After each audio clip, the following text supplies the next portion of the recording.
Rritë dhe drejtat e personit janë shkruar në kushtetut. Dhe Erion Veliaj e para ka drejtat personale, si që ta shpjegova dhe në fillim, por ka dhe është dhe drejtë si kryetar bashkie dhe procedura dhe procesi rregullt ligjor. Pra janë kodi procedurave administrative. Janë në koherencë me kushtetutën dhe me Konventin Evropian e Drejtave të Njerëzit. Shkelja e procedurës nga organi procedues sjell pavlefshmëri. Dhe shkelja e flagrancës sjellin pavlefshmëri absolute. Pra janë nul, kotu mlodhen ato. Sepse ai do ankohet, nëse ankohet, dhe i bitë këtë... Jo do ankohet, pak të maj sa komunikova me... Këto pse nuk e shkelin procedurën kur ai po ta kërkon? Pra ti, ky është shkaku, dhe dyta, kush është shkaktari që nuk vjen ky person këtu?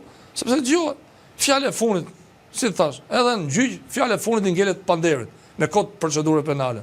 Dhe te dënimet me vdekje që kanë qenë, fjalën e fundit ke jepi amanet, po ta japi se çfarë do bëj? Foli Veliaj doli nga